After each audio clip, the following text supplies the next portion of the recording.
Favoriser le sommeil grâce à son environnement.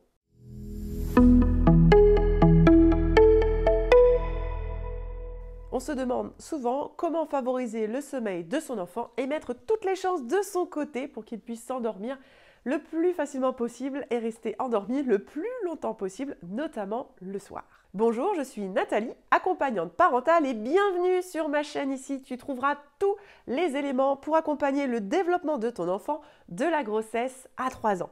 Alors abonne-toi tout de suite à ma chaîne en cliquant sur le bouton ici et n'oublie pas d'activer les notifications en cliquant sur la cloche. Tu seras prévenu de toutes les nouvelles vidéos de ma chaîne. Tu peux recevoir les essentiels du sommeil de bébé en cliquant sur le lien en description pour recevoir le mini-guide offert. Donc dans cette vidéo, nous allons voir ensemble comment favoriser le sommeil de bébé. Nous allons déjà agir donc sur son environnement, l'environnement dans lequel il évolue qui apporte une part importante de réponse pour favoriser le sommeil, que ce soit en journée mais aussi la nuit. Et l'environnement du bébé, il va évidemment démarrer par sa chambre. Pour la chambre, il va être important qu'elle ne soit pas surstimulante, puisque le but est de permettre au cerveau de diminuer son activité, d'avoir un apaisement qui va pouvoir conduire à l'endormissement. Alors, on va éviter les mobiles au-dessus du lit, par exemple.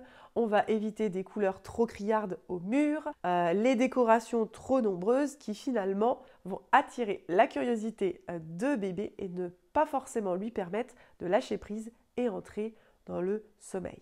On va également veiller à la température de la pièce puisque la température corporelle diminue avant l'endormissement chez nous, les êtres humains. Donc une température trop élevée ne favorise pas l'endormissement.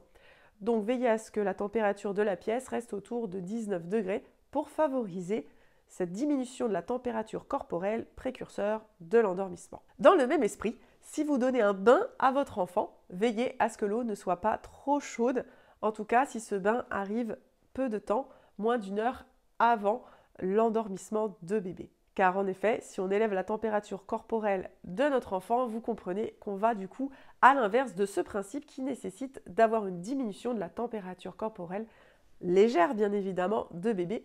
On ne va pas donner un bain froid à son enfant évidemment pour faire baisser cette température. Enfin, nous allons pouvoir également agir sur la lumière.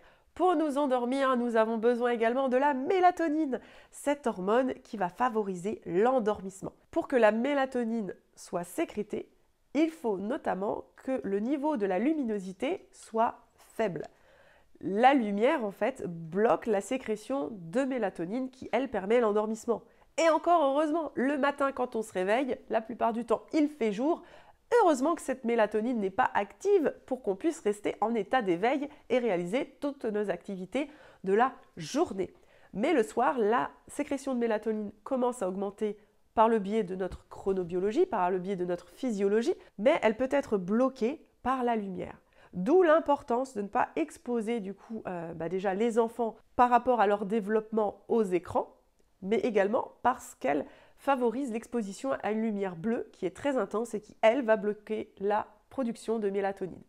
Vous pouvez retrouver ma vidéo sur les écrans et les dangers des écrans pour les bébés et les jeunes enfants en cliquant ici quelque part. Par rapport à cette lumière, on va donc faire attention également aux veilleuses qui peuvent rester parfois dans les chambres car elles sont nombreuses à être bien trop intenses pour favoriser l'endormissement et surtout elles maintiennent un niveau d'éveil par rapport à notre cerveau.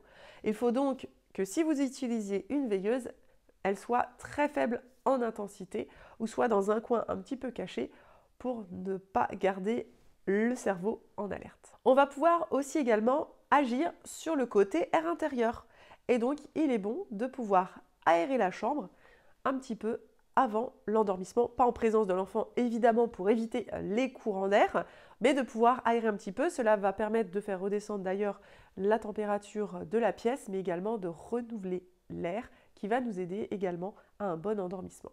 Pour retrouver tous les essentiels autour d'un sommeil serein, n'hésite pas pour recevoir mon guide offert à cliquer sur le lien qui se trouve en description de cette vidéo. Et si tu rencontres des difficultés de sommeil avec ton enfant, tu peux prendre rendez-vous avec moi pour un appel découverte totalement offert. Je ferai une première analyse et je t'expliquerai comment je peux t'accompagner. Si tu as aimé cette vidéo, n'hésite pas à mettre un pouce bleu. Si tu as des questions, pose-les en commentaire et je te dis à la semaine prochaine pour une nouvelle vidéo.